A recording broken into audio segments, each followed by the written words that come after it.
A força de um vampiro está em ninguém acreditar que ele existe. Obrigado, Dr. Van Helsing, pensou, largando sua cópia de Drácula.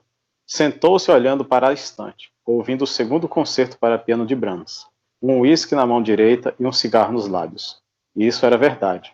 O livro era um amontoado de superstições e clichês, mas aquela frase era verdadeira. Ninguém havia acreditado neles. E como se pode lutar contra algo em que não se acredita? Assim havia sido. Algo obscuro, saído das noites medievais, algo sem a menor possibilidade de ser crível, algo só encontrado nas páginas da literatura fantástica.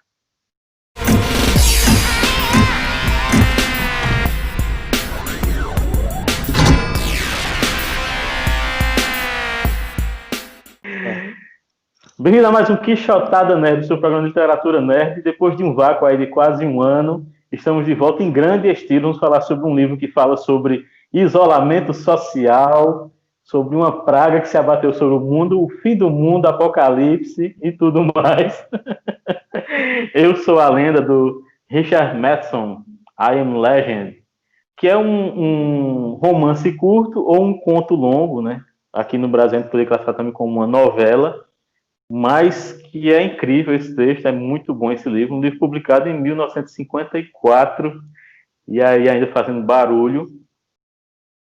O Richard Matheson nasceu no dia 20 de fevereiro de 1926 e faleceu recentemente, já é contemporâneo nosso, faleceu aí em 2013, no dia 23 de junho. Ele até poderia ter vivido mais ainda se não fosse o desgosto por causa do filme, né, que fizeram em 2007. Acho que ele entrou em depressão depois daquele filme e acabou vindo a falecer.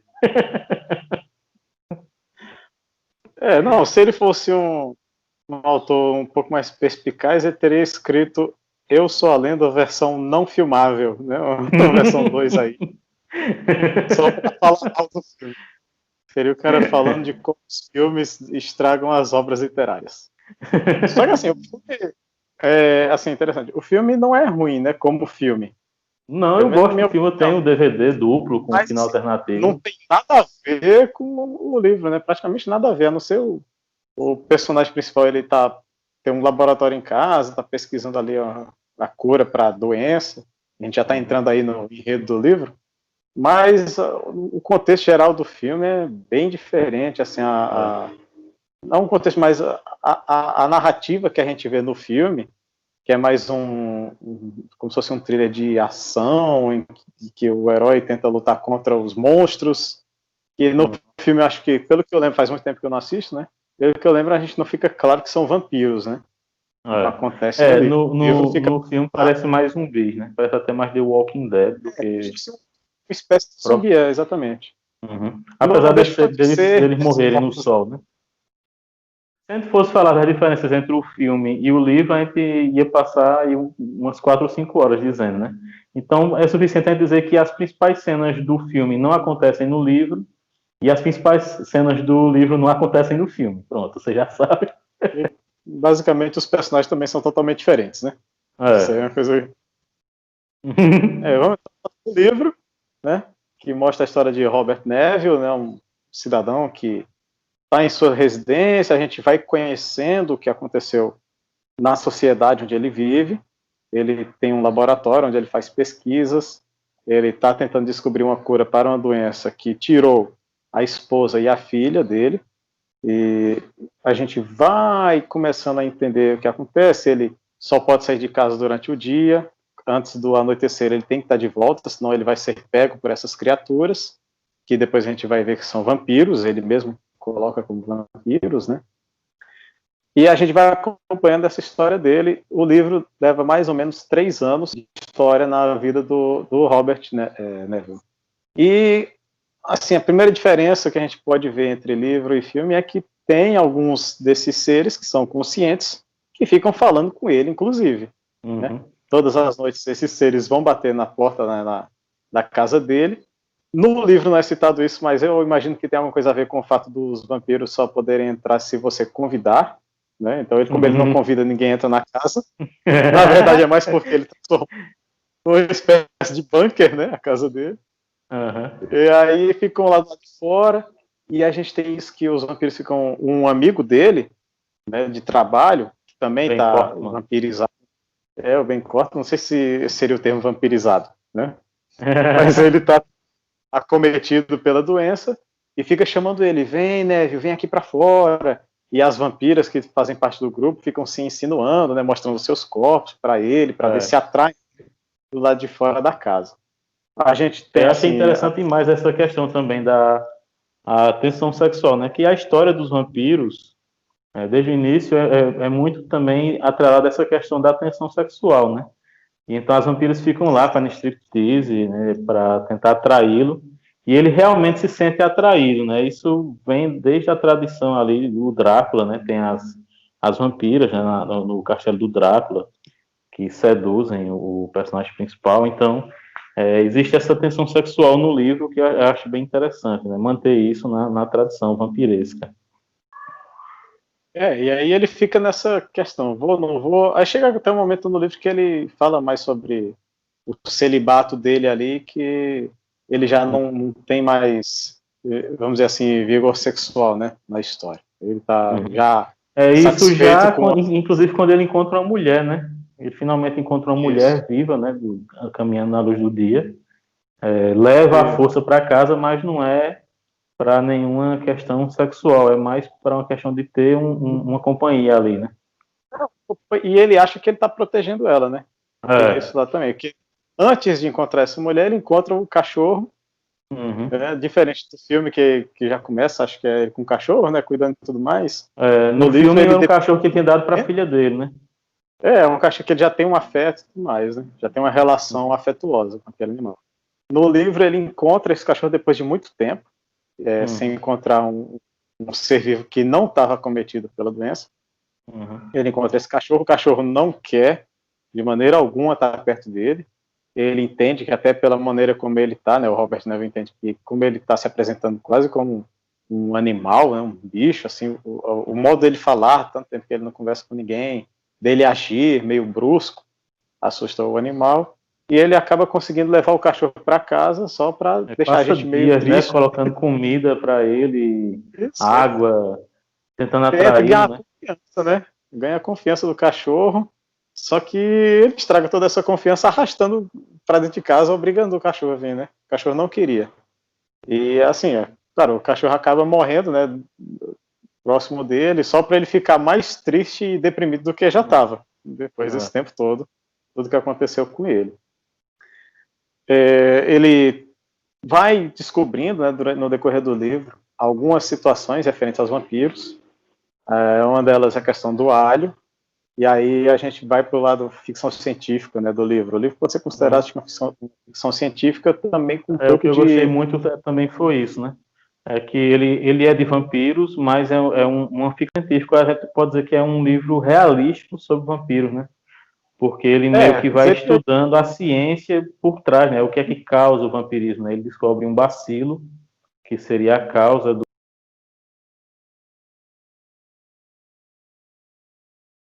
do vampirismo, e ele vai fazendo estudos para saber e por que é que o alho funciona contra esse bacilo, porque a luz do sol. E também tem que lembrar que o livro ele é muito na forma de flashbacks, a gente vai acompanhando o dia a dia do Robert Neville, só que a gente vai saber o que veio acontecendo através dos flashbacks, né? Ele vai se lembrando das coisas, e a gente vai, através disso... Que volta na história. E a gente descobre que houve uma guerra inclusive nuclear, né, que causou uma grande devastação, e aí acontecem muitas tempestades de areia, e nessas tempestades de areia que viria esse bacilo que estaria atingindo toda a população, assim como também existem nuvens de insetos, né, muitos mosquitos, moscas, que também estariam espalhando a doença.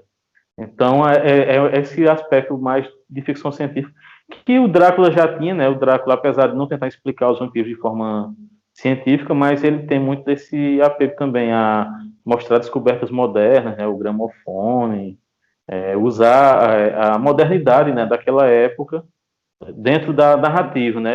O terror, as grandes obras de terror, elas têm muito essa pegada científica também, elas não vão muito apenas pelo sobrenatural. O próprio Frankenstein da Mary Shelley, né, que é considerado como a inauguração do gênero de ficção científica, né? Um livro de terror, mas que trata da criação de um monstro através da ciência daquela época. Acho que é a forma mais assustadora que tem, até hoje em dia está mais assustador ainda, é jogar ciência na cara do povo, né? Você joga ciência na cara, tá assustando uma galera aí hoje em dia. E naquela época, deixa de ser. Até assim, o trecho que eu achei interessante de fazer a leitura, pro início aqui do vídeo, fala sobre como é que a gente luta como é que a gente luta contra algo que não acredita.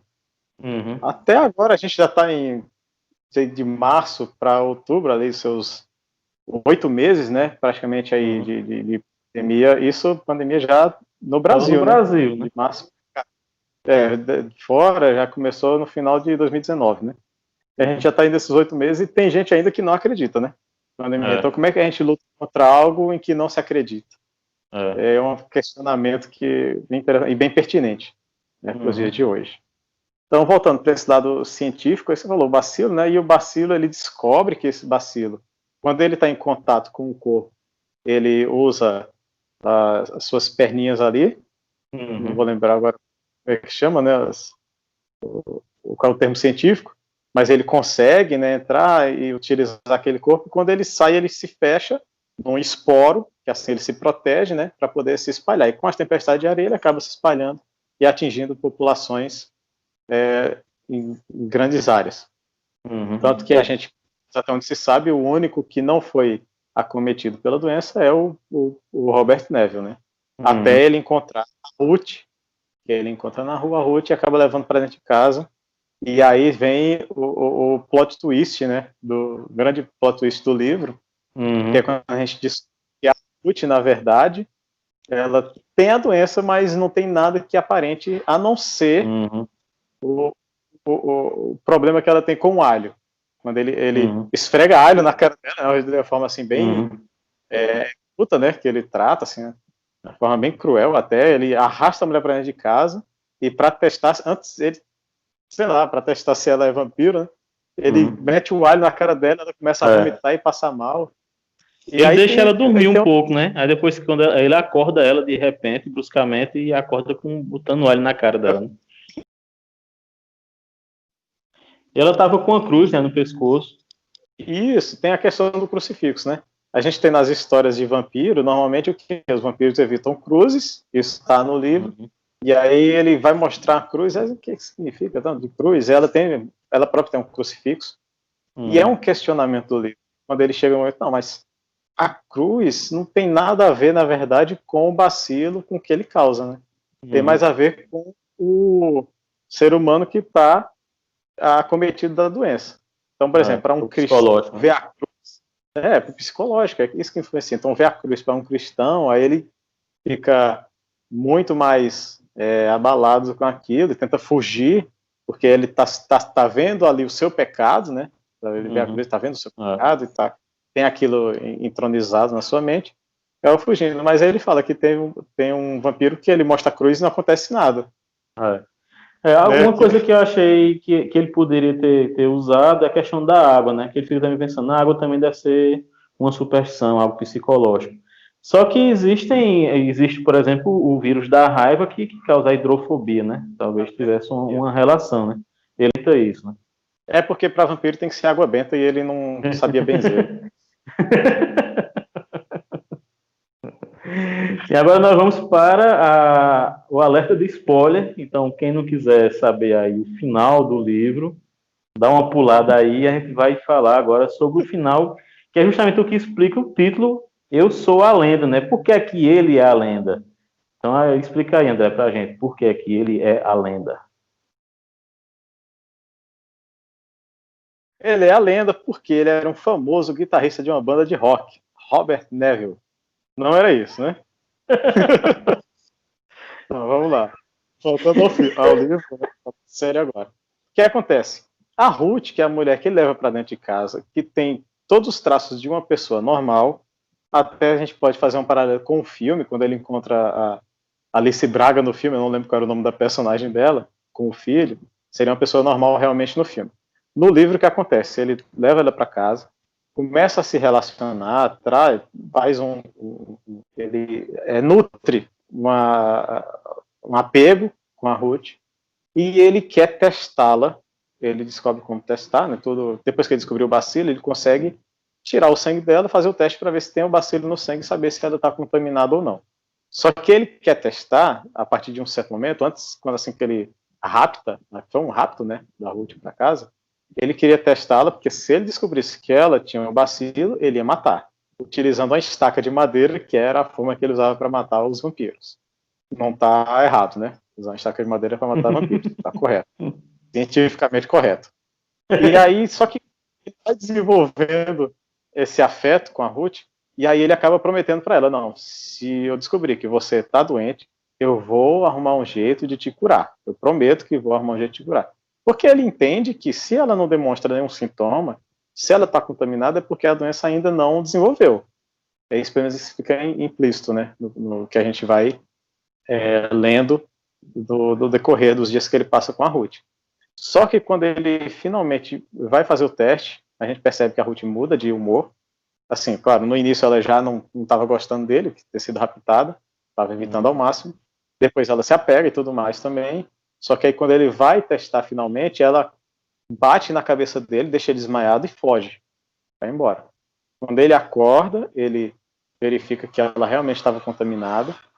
E aí ele recebe uma mensagem dela para fugir, porque os vampiros vão atacar a casa dele, né?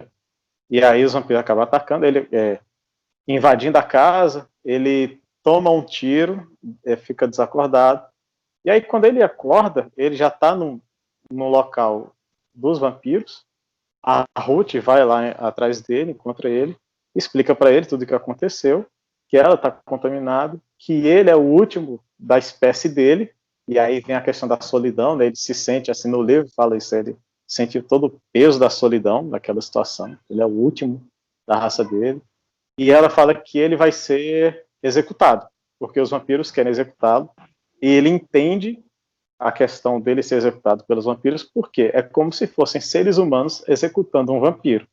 Ele agora que era o monstro da história, né? Ele que não se encaixa mais naquela sociedade. E aí que está a questão do título de Eu Sou a Lenda. Ele se torna a lenda de ser o último ser humano não vampirizado. Assim. E assim, muito, eu acho assim, muito bom e condizente com tudo que vai se mostrando na história. E principalmente, né, a questão da gente saber que os vampiros, eles não são monstros irracionais, bem diferente do que acontece no filme, né? Os filmes são aqueles monstros irracionais. Assim, pelo menos no final alternativo do filme, a gente entende que eles não são irracionais, né? Que o vampiro mestre vai lá recuperar a sua esposa e deixa o Robert Neville lá tranquilo. Não é aquele final apoteótico do cara se sacrificar explodindo tudo para poder salvar a mamãe e seu filho. Que no livro não existiam, não existiram. Né? Até, na verdade, tiraria totalmente a ideia do livro se tivesse outros seres humanos para ele salvar. Ele não seria lenda de nada, né? É só um ser humano mais que eles teriam lutado contra e matado. Muito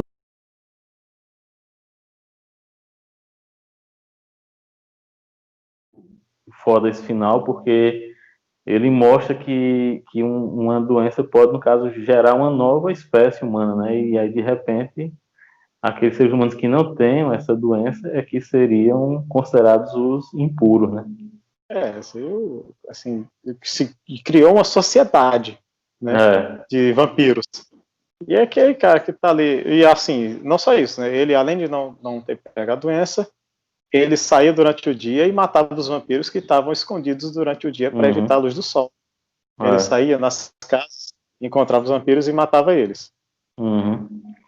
Que os vampiros entram numa espécie de coma, né, durante o dia, para proteger o seu hospedeiro. Né?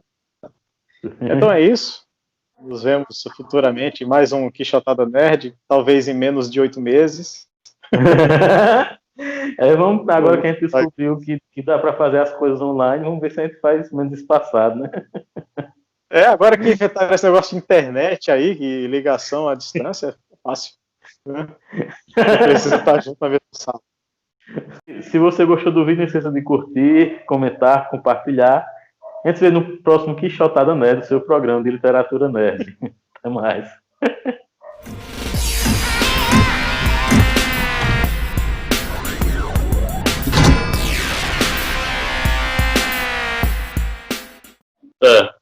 E aí, o que é que tu achaste do Frankenstein?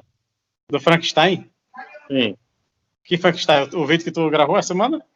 Não, aí tu vai falar, né, sobre o Frankenstein?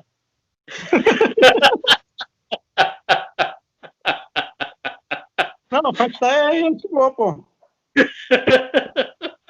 Não tem nada contra o Frankenstein. Inclusive, eu tenho até amigos que são, entendeu?